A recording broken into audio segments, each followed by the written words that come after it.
All right, so we just got done watching Sailor Moon S, Sailor Moon Season 3, Episode 2. This episode was called The Rod of Love is Born, Usagi's New Transformation. So we have a new system, pretty obvious system for our Freak of the Weeks this season, if you will. There's the Deathbusters. Deathbusters are the new antagonists. What are you doing? Okay. They're the new antagonists. So the Deathbusters are...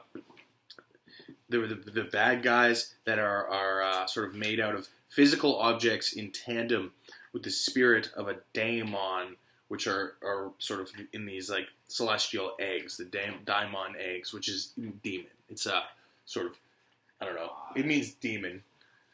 Here. Whatever. We'll do it for next one. Yeah, I'll do it for the next one. So this episode centers around a little girl whose name I don't actually think we learned. Or if they did, it was for one line. She's not a non-character. It's a young girl. Well, if we look at this, we were discussing actually Wikia, which is now got bought out by a company called Fandom. Love this shit. The girl doesn't have a name. There's no name. Right? We don't see any names here. Yeah. Another sugar. Oh, Ginger. Ginger. Okay. Sugar and brown. Oh, what the fuck is? Oh, this is sugar. In the subtitle it said brownie. No, Usagi names the cat that though. Usagi names the cat Sugar. Ginger and the clover. That's the cat though. The cat, yeah, but in this one she named it Brownie. The girl doesn't have a name. Young girl who's feeding them. The girl, yeah, I don't think she has a name. Okay. Anyway, there's this young girl. She looks like a lot like the character from season 1 and 2. Like Sailor Moon's friend. Yeah, whose name escapes me off the top of my head. And she's all into cats. I wrote down that she lives in this weird sort of like combination of like a squatter's place, a mansion, and like a homeless industrial kind of. But she does have a house room with like a. I know, but then like that was the same house that I figured that out. Yeah, it's all the same, and she takes in stray cats. And part of the sort of Freak of the Week system is they go and the sailors will protect somebody who is of the pure of heart, because the people who are of pure of heart have some kind of spiritual crystal inside of them. I wrote down what that was called. There's a name for them. They're the Holy Grail, I guess. Yeah, so I'll just bounce off of how this episode started. First off starts, I think her name, we wrote it down. Kalanite. Kalanite is the female Deathbuster in this new antagonist Deathbuster group.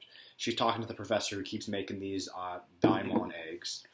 So that's like the first scene we see. It switches over to Sailor Moon having a dream. It's kind of the crux of this episode. She's having a dream where she's unable to transform. And all the other sailors are like, you're useless. Get over a sight. You can't transform. And then she wakes up and she's like strangling Luna. And then she's like, oh, I had a nightmare. It's like, but it wasn't a dream, was it? So it's kind of like, it was still a dream, but she's kind of viewing it as that scene felt like it was building into something that would be a bigger plot device throughout the season. Yeah, but it's resolved. It's resolved in this episode because a spoiler alert: Usagi does transform thanks to, and it is a new one. It is a new transformation. That is and this just reminded me. My biggest takeaway from this episode mainly was the intro. The first intro we have, the song is different. It's still the same Sailor Moon theme. It's got like a bass line to it. I like the new song. Yeah. Her transformation has a new song. It's also, the animation quality has been jacked up. Yeah, but that might be because it's the beginning of the season and not because it's going to be better throughout the series. You know how like that kind of works that way. They end up rushing stuff as it goes on. Because this show ran, we found out, with almost no break. I think a 1 week or two. No, actually, I don't think there was a break at all. They maybe took like a week. They maybe took like a week break, like here and there for like Christmas. Or something. We assumed it would be like how we view TV now with like a 4 month. But these are 52 episode seasons. Well, although some of them are a little less, but like it ran nonstop. There was no break between this season and the next. Yeah, this one's music good. The crux of the antagonist is one of those daimon eggs. Enters like it actually looks like a mouse pad. A mouse pad in the girl's room. But it's a puzzle. Oh, it's a jigsaw puzzle. I missed that. Of a big white everything. Fluffy cat. So then the Nekonel or something like that is the enemy. Yeah. And she's a cat girl, like a genuine cat girl. Got the cat ears. She's wearing a skirt, and she has her legs and her body her face is purple, but then her legs are white with different cat spots on them, kind of like there's like a dotted cat, brown and ginger, and all sorts of different colors. We admitted like quite an erotic character. Yes, and this is something For I a thought bad was guy. interesting. Was so her legs looked like cat fur for all the scenes when it was just her full body shown. But then there's one scene where she stands up and she lifts up her skirt to reveal her thigh, and it looked like a human thigh with a black star tattoo. And that's one of her moves, is that her black star tattoo on her thigh shoots a laser, which for some reason they. So to go back, Sailor Moon, Mamoru takes her to see all these cats. I guess was that what he was showing her?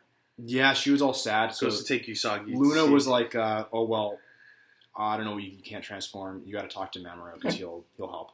And she's like, "Okay, I guess I'll confide in him." And then she goes to kiss him, and then he just like basically cock blocks her and puts a cat in her face, which is But anyway, so she meets this girl. Like, there's the cats, whatever, and then she goes back to the shrine, which seems to be this season's meeting place for all the sailors. Yeah, they kind of had that in season 2, shrine. but they dropped it. We still haven't seen Grandpa. We still haven't seen Grandpa. Dead. He might be dead. He R.I.P. probably should be. He was a kind of a pervert. He was kind of a pervert. Yeah, I thought that was fun though. Anyways, so then what I wrote down in my notes here, I'm finally taking notes again, is the best part of the series, now that we've finally established all these characters, we know them pretty well. We still, as I said in the last review, we still haven't had our time with Sailor Venus. She still hasn't had. Which one's Sailor Venus? Shit. Sailor Venus is the last one to be introduced, right? The green one. No.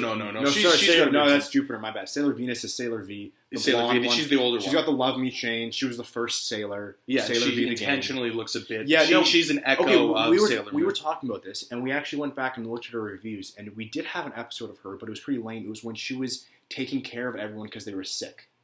She was kind of like their at-home doctor. I don't remember that. Oh, I do remember that. The closest thing we got was that, and then there was also an episode where I think she was good at No, actually, I think it was Jupiter. Someone was figure skating.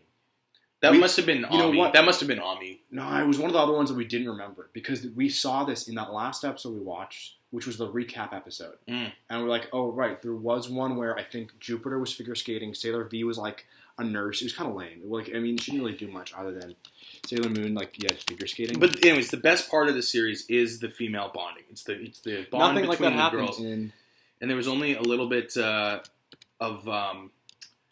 there's only a little bit of that in this episode, and I actually feel like now that we're 90 some odd episodes into the series, quite bogged down. She was this. Oh, I do remember that, and she that was a good episode. I remember that now. Yeah. Anyways, that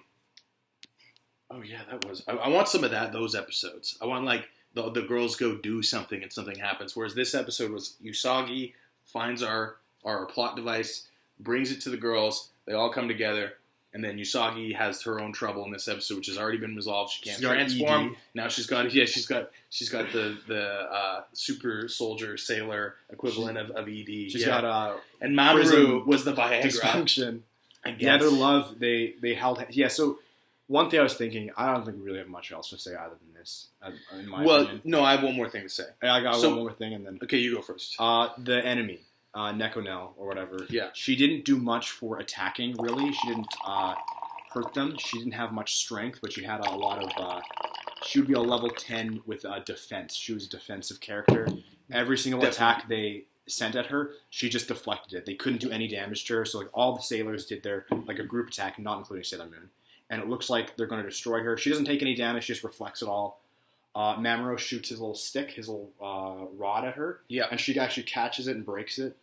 So, actually, hold on. No. This is what I was getting. You're talking about the other two, right? Yeah, so we have the two sailors, which we just know colloquially that they're going to be Sailor Uranus and Sailor Saturn. Because we've already seen Pluto. We're running out of planets pretty fast here. Because at this time, there was 9 planets. So there's no Sailor Earth. So actually, this would be that. That's all it could be. Saturn and Uranus. That's it. Things get weird. There's more. Don't things. Tell me. I don't want to know. I don't remember what they are, but there's more things. I don't even think they're planets. I think there's more space shit. Or like maybe star signs or something. Sailor Taurus. No, I think it's still space things, but I think it's just like Sailor. Well, because I guess Sailor Moon represents Earth, so actually we do have more planets. But let's not. I'm not going to sit here and list all the planets. Okay. There's 4 planets. Because Pluto was the one who guarded the Crystal Kingdom. Luna P. Right. Yeah, Pluto. I think also Pluto might be a child still. But no, Pluto was like a grown-up that was protecting the gate. Future version of her.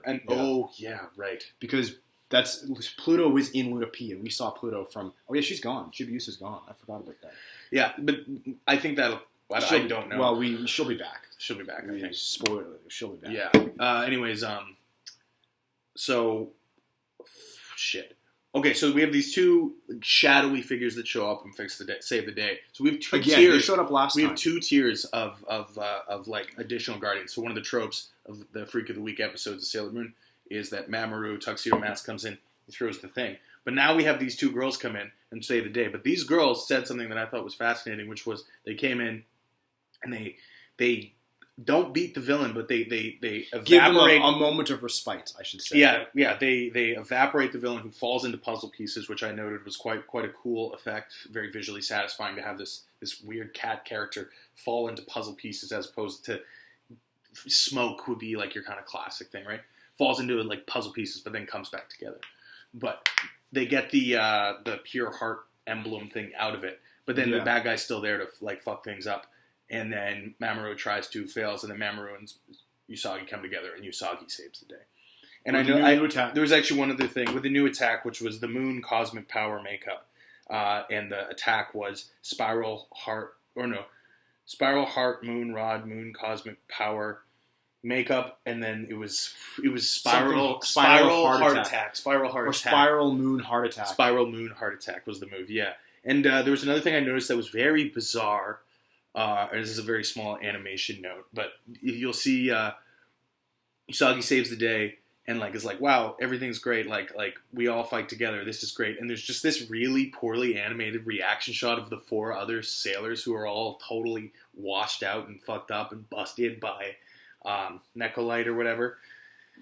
And it was just a funny shot. I don't know. I'd like to dig up a screen cap of it. We're not going to edit that. It's not going to happen. We got time. We got to watch the. We got to upload some other stuff. Okay, well here I'll write a little note. Episode 40. Find reaction shot. Reaction GIF. That feel when Usagi saves the day. Yeah. Late epi. Anyways, that's it. Before we close it up, we touched on it, but the other two sailors, they show up, but then they specifically say. That's what I wanted to say. They specifically say, we'll help you, but you guys have to find your own way. We can't do everything for you. Yeah, well, they're like we're only interested in like not letting this one thing happen. Yeah. The rest of this is all on your own. Yeah, so they don't finish it, and then Mamoru shows up, and he's totally willing again to do all the work basically. Yeah, the patriarch. Yeah, these other two show up and say, hey, we'll give a helping hand. We'll give you a moment to get thy bearings. Also, Mamoru had this giant extending staff thing similar to the thing that Goku had in the original Dragon Ball. I don't think he's had that before. I don't remember, but I mean, there's a lot of episodes he very well could have. But let's keep our eye out for that again. Thanks for watching.